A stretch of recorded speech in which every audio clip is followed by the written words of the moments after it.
वृद्धजनों को हर हाल में मदद करने के दावे करने वाली पुलिस की उस समय पोल खुल गई जब शिकायत लेकर थाने पहुंचे वृद्ध दंपत्ति को पुलिस ने मदद करने की जगह उन्हें थाने से ही भगा दिया।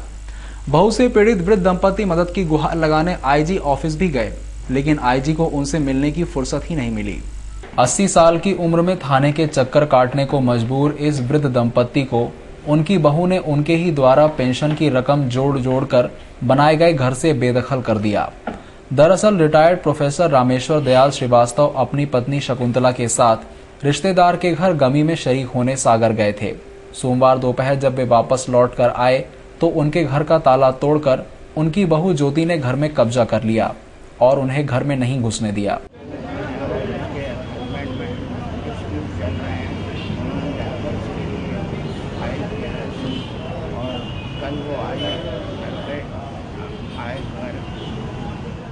शकुंतला देवी के मुताबिक उनकी बहू 1.5 साल से भोपाल अपने मां पिता के घर रह रही थी।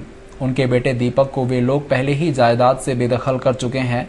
दोनों पति पत्नी शुगर और ब्लड प्रेशर की बीमारी से पीड़ित हैं, लेकिन दोनों की विजयनगर पुलिस द्वारा मदद नहीं किए जाने के बाद उन्होंने आईजी ऑफिस में ही अपना डेरा डालने की बात कही है।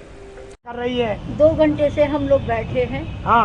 और हमारी कोई रिपोर्ट नहीं लिखी जा रही है। हाँ। कि हम कोई आपका मकान खाली करके थोड़ी देंगे। हाँ। ये तो और कोई करेगा जो उसके पास चले जाओ और हम परेशान हो गए। इतने समय से आप बैठे हुए हैं? हम कम से कम 3 घंटे तो हो गए। आपको कौन परेशान कर रहा है? घर पे कौन घुसा है? हमारे घर में बहू घुसी है जो भोपाल में 1.5 साल से अकेली वहीं रहती है और अभी आके घर में रात को घुस गई, ताला डाल और ताला तोड़ दिया और हमारे मकान पे कब्जा कर लिया। आप लोग लेकिन विजयनगर पुलिस भी यह मानने को तैयार नहीं है कि उन्होंने वृद्ध दंपत्ति की कोई मदद नहीं की, जबकि पुलिस खुद मान रही है कि बहू ने गार्ड के सामने ही ताला तोड़कर घर में प्रवेश किया। साथ ही पुलिस जायदाद से बेदखल करने के कागजात दिखाने की बात करने लगी। उसकी बहू कल शाम को आई थी, घर पे ताला लगा हुआ था। गार्ड ने बताया कि ताला तोड़ के अंदर घुस गई। जब उसकी बहू का कहना है कि मैं मायके में चाबी भूल आई थी, इसलिए मैंने ताला तोड़ के अंदर प्रवेश किया है और मेरा पति फोन नहीं उठा रहा। मैं पहले 24 तारीख को भी आई थी, रह के गई थी और मेरा ससुराल है, मैं यहाँ रहना चाहती हूँ। सर, बुजुर्ग दंपत्ति का ये कहना है कि उनका मकान को भी प्रॉपर्टी से बेदखल कर दिया है, तो जब बेटे का ही कोई अधिकार नहीं है तो एक बहू कैसे जबरदस्ती जबकि लाना नहीं चाहते? नहीं, बेदखल नहीं किया है। बेदखल के लिए कोई बेदखल किया तो उसका कोई डॉक्यूमेंट्स नहीं है। डॉक्यूमेंट्स है तो हम कार्रवाई करते हैं। विजयनगर पुलिस से जब मदद नहीं मिली तो बुजुर्ग दंपत्ति ने वहीं से एक ऑटो रिक्शा लिया और अपना सामान लेकर आईजी ऑफिस के लिए रवाना हुए, लेकिन काफी देर तक आईजी ऑफिस में बैठने के बाद डीएसपी प्रभा चौहान वहां पहुंची और उन्होंने उनकी पीड़ा सुनी। अब डीएसपी ने उनकी मदद करने की बात कही है। छोटी गौलटोली पुलिस ने एक होटल में छापा मारकर 1 करोड़ रुपए की ब्राउन शुगर के साथ एक विदेशी नागरिक सहित 3 लोगों को गिरफ्तार किया। पकड़ाए गए आरोपियों में एक महिला भी शामिल है।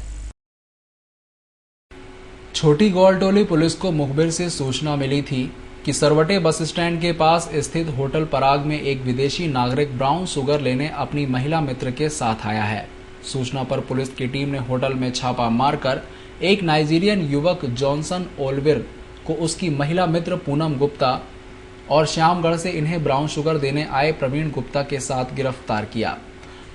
पुलिस को इनके पास से करीब 509 ग्राम ब्राउन शुगर मिली है, जिसकी अंतर्राष्ट्रीय बाजार में कीमत करीब 1 करोड़ रुपए बताई गई है।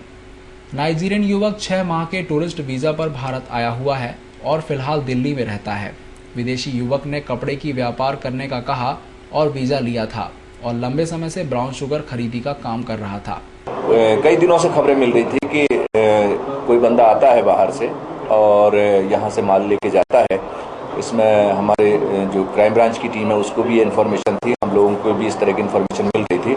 आज पिन पॉइंट ये खबर मिली कि वो नाइजीरियन जो बंदा है वो आज आने वाला है और यहाँ से माल की सप्लाई ले जाने वाला है। इसी आधार पे हम लोग लगे हुए थे और जैसे ही इसने माल की डिलीवरी ली वैसे सर इनकी प्रोफाइल क्या है? नाइजीरियन यहाँ पे अभी उससे प्राइमा फेसी जो पूछताछ हुई है उसके अनुसार वो यहाँ पे टूरिस्ट वीज़ा पर आया हुआ है। पिछले 6 महीने से वो दिल्ली में रह रहा है, अपने दोस्तों के साथ में रहता है और जाहिर तौर पे उसका ये कहना है कि मैं कपड़े का व्यापार करता हूँ, यहाँ से कपड़ा खरीदता हूँ और अपने देश में ले जाता हूँ। पर ये अभी इन्वेस्टिगेशन का मैटर है, अभी और उससे पूछताछ करेंगे।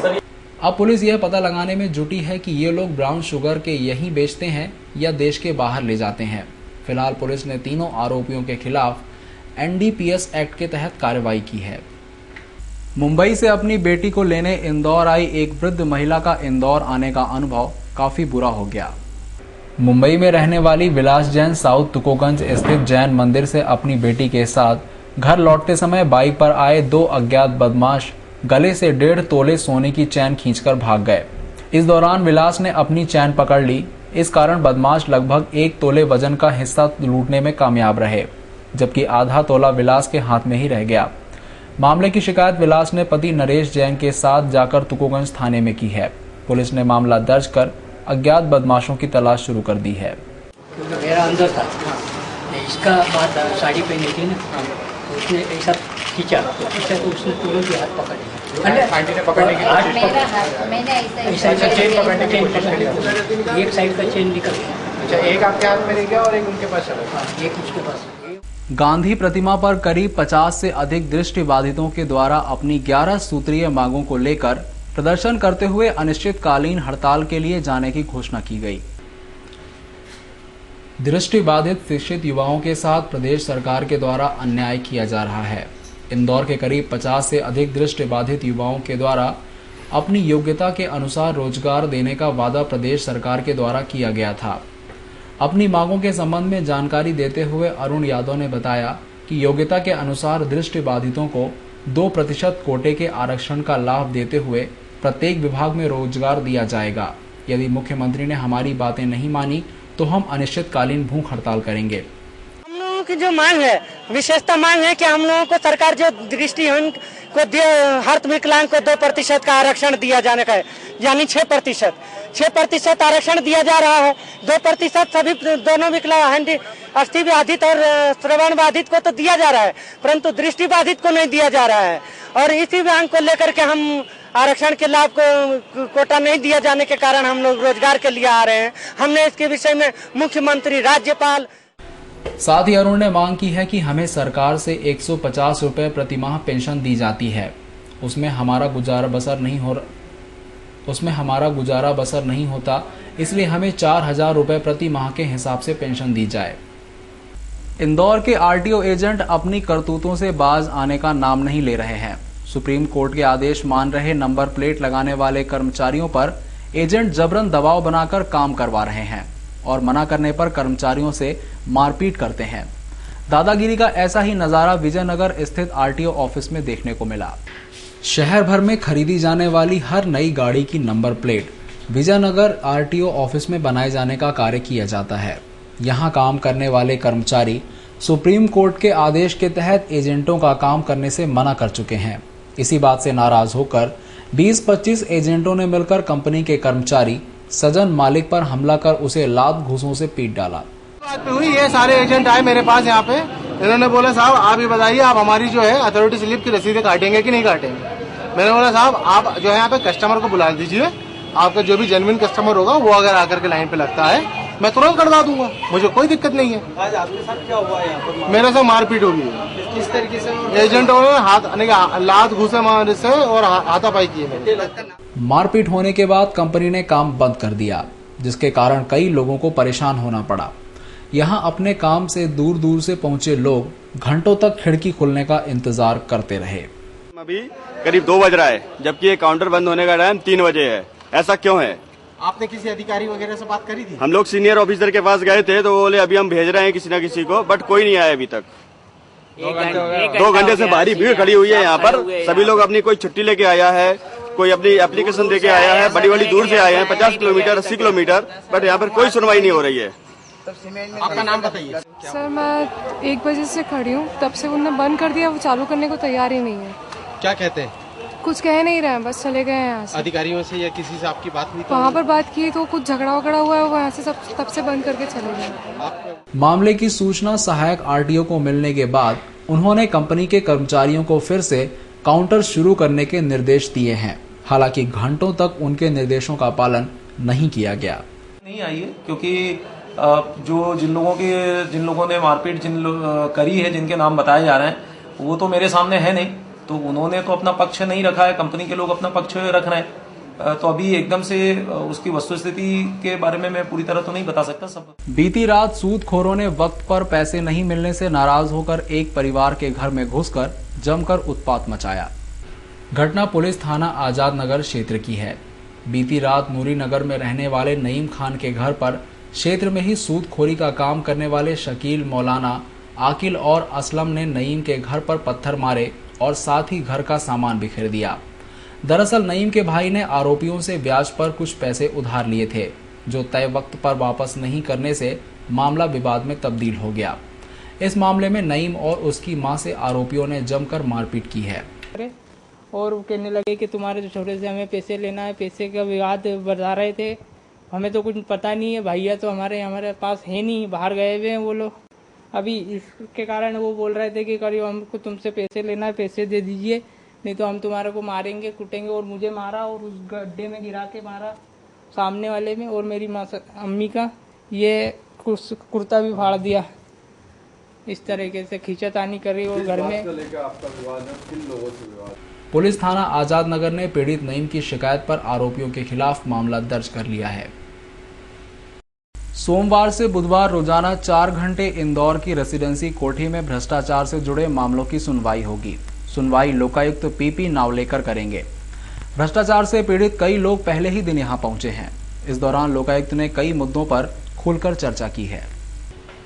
लोकायुक्त से सांवेर के भ्रष्ट पटवारी की शिकायत करने पहुंचे प्रभुलाल ने आरोप लगाया कि पटवारी धर्मेंद्र शर्मा उनसे 25,000 रुपए की मांग कर रहा है, जबकि उसे 10,000 रुपए दिए जा चुके हैं। उसने पटवारी द्वारा हत्या करवाने की आशंका जताई है। साथ ही पटवारी को जमीनों का दलाल बताया है। पटवारी द्वारा मेरी भूमि के नक्शे काट दिए गए हैं, इसके लिए मैं शिकायत करने आया हूँ। क्या नक्शे है, किस प्रकार काटे, कितनी भूमि थी और अब कितनी लगी? भूमि 5 बीघे है वो, और एक दूसरा के 27/3 2 बीघे है। उसको काट के उसने अस्त व्यस्त कर दिए हैं, और उनमें ये तो मैं नहीं बता सकता हूँ कि कितनी कटी है और कितनी रही है, लेकिन कटी हुई है। इसकी मैंने सब जगह रिपोर्ट आवेदन दे दी। वहां पहुंचे नेकीराम चौकसे ने इंदौर की पूर्व नायाब तहसीलदार प्रियंका चौरसिया पर आरोप लगाया है कि उन्होंने एक महिला के पति की मौत के बाद उसके नाम पर हुई जमीन को 28 वर्ष बाद फर्जी घोषित कर किसी और के नाम कर दिया। इसकी शिकायत कई जगह करने के बाद भी कोई कार्रवाई नहीं की जा रही है। बताया जा रहा है कि प्रियंका चौरसिया का भाई इंदौर में सीएसपी पद पर पदस्थ है। किसी का हनुमान प्रसाद का उस समय टापे पे तहसीलदार थी प्रियंका चौरसिया। उन्होंने बिना साक्ष्य लिए और इस ऑर्डर में दिनांक 27/8/2007 को ये लिख दिया कि 115/16 के अंदर बाई का नामांतरण फर्जी हुआ था, इसलिए उसको समाप्त किया जाता है और हनुमंत राव का नाम चढ़ाया जाता है। जबकि 78 का खसरा ये कह रहा है कि धापू बाई का जो नाम चढ़ा था वो उसके आदमी राधा किशन की मृत्यु होने के कारण चढ़ा था। 115/16 का ये नियम है कि 1 साल के अंदर मान लो श्यामलाल की जगह श्यामराव लिखा गया है तो वो दुरुस्त कर सकती, मगर मूल आदमी का नामांतरण निरस्त नहीं कर सकती। इसकी शिकायत हमने समय समय पर की। उसके बाद आज लोकायुक्त ने इस केस को दर्ज कर लिया था पहले से। आज उसके हम दस्तावेज पेश कर रहे हैं। वहीं एक सूचना का अधिकार कार्यकर्ता भी अपनी शिकायत लेकर यहां पहुंचा। उसने आरोप लगाया कि नगर निगम द्वारा जिन कार्यों के टेंडर निकाले गए हैं उनके काम पहले ही हो चुके हैं। इन कामों को लेकर फरियादी ने सभापति राजेंद्र राठौर के वार्ड और राजस्व प्रभारी चंदू शिंदे के वार्ड में काम होने के आरोप लगाए हैं। इसकी शिकायत नगर निगम कमिश्नर को किए जाने के बावजूद कार्रवाई नहीं किए जाने की बात भी उसने कही है। एक बैकलेन का था और एक पेवर ब्लॉक का था। इसमें टेंडर है, एक था 2,84,000 का और एक 7,84,000। तो इसमें निविदा के पहले काम पूर्ण हो चुके हैं ये उसमें। तो इसमें मतलब क्या, एक तो नगर निगम सभापति का ही वार्ड है क्रमांक 25 और एक ही राजस्व समिति चंदू सिंधे का 35 नंबर सुकलिया का। तब ये तो जब निविदा के पहले ही होगा तो इनमें तो पूरा भ्रष्टाचार करना ना, इनके ठेकेदार से इनकी पूरी मिली होगा साहब। तो इसमें इनकी पूरी जांच की जाए और जो भी इसमें पार्षद अधिकारी ठेकेदार हैं सबके ऊपर कार्रवाई की जाए। लोकायुक्त महोदय को हम लोग प्रस्तुत करते हैं। ऐसे 10 प्रकरण अलग अलग शिकायतों के संबंध में जो दर्ज हैं उनकी आज जानकारी प्रस्तुत की गई है और उसमें जो भी जानकारी वहाँ पे माननीय लोकायुक्त महोदय के कार्यालय द्वारा विधि सलाहकार द्वारा प्राप्त मांगी गई थी वो हमने सभी 10 प्रकरणों में प्रस्तुत कर दी। इसमें कुछ प्रकरण ऐसे हैं जिसमें शासकीय भूमि की रजिस्ट्री कुछ व्यक्तियों ने कर दी थी जिनके खिलाफ FIR भी कराई गई और वो रजिस्ट्री निरस्त करने की कार्रवाई हो रही है। जन सुनवाई में पहुंचे लोकायुक्त PP नावलेकर ने कई मुद्दों पर पत्रकारों से खुलकर चर्चा की है। उन्होंने अपने कार्यकाल में शासन के लिए करोड़ों रुपए वसूल करने के साथ 10 मंत्रियों के खिलाफ जांच करने की बात कही है।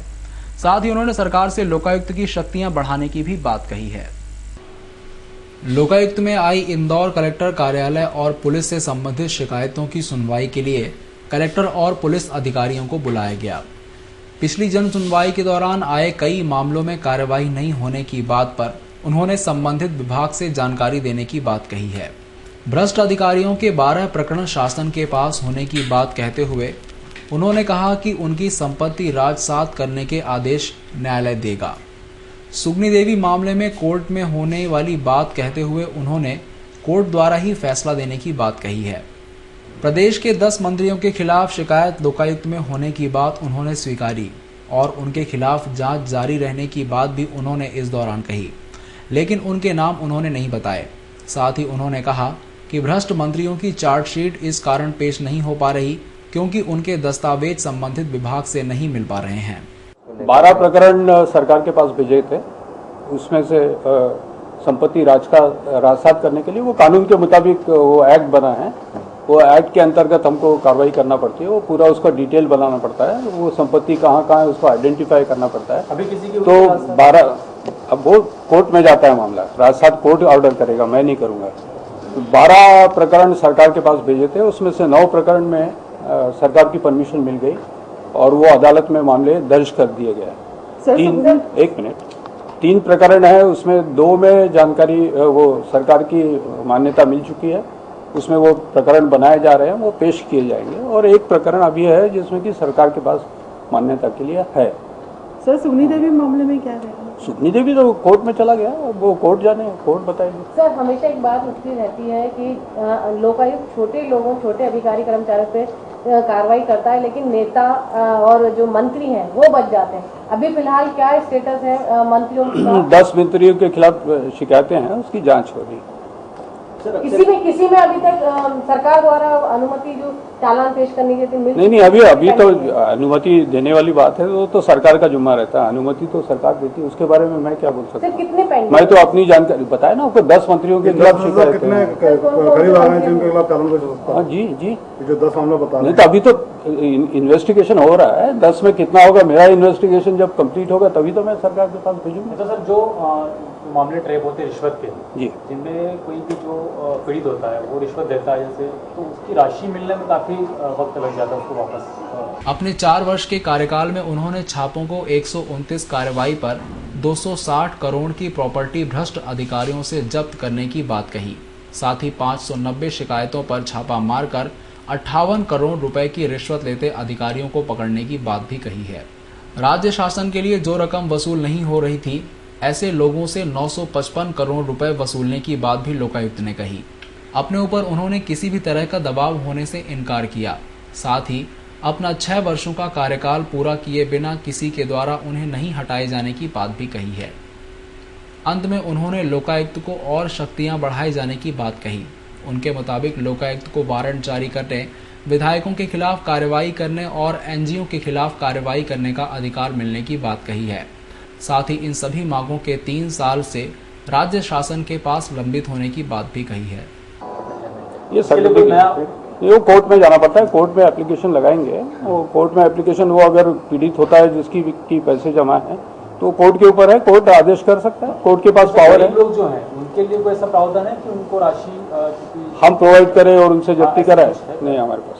सर पूरे प्रदेश में कितने मामले अभी तक इसकी बात करें तो कितने मामले सामने आए हैं? कौन से वाले? लोकायुक्त कौन से मामले जो छापे मारे हैं? हाँ, तो वो तो देखिए, वो छापे हमने मांगे हैं, मारे हैं। जो छापे के जो कार्रवाई हुई है वो हुई है 129 अभी तक, मेरे आने के बाद में 129 रेड हुई है। और जिसमें कि वो जो है 29/6 को मैंने ज्वाइन किया है यहाँ, 29/6/2009, 4 साल हो गया समझ लीजिए, 4 साल हो गए।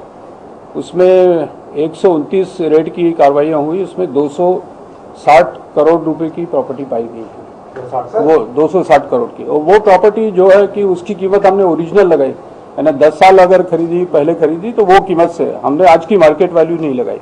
मार्केट वैल्यू का अंदाजा आपको करना पड़ेगा, वो हमारे ऊपर नहीं। जो कोर्ट की जो आवश्यकता है उसके मुताबिक हमने ये 260, एक साल में ऐसा नहीं बताऊंगा मैं, ये ऐसा नहीं, तो टोटल बता रहा हूँ। 10 मंत्री और अभी ये जो बात हो रही है, 590 ट्रैप के केसेस हुए, 590 ट्रैप के केसेस हुए, उसमें 58.06 लाख की वो जो ट्रैप थे, जो पैसा जब्त किया गया, मतलब पैसा देते हुए, इतने प्रकरण हुए टोटल। हमने इसके अलावा जो लोकायुक्त की तरफ से कार्रवाई की गई कि जो गवर्नमेंट की मनी थी जो कि नहीं वसूल हो रही थी,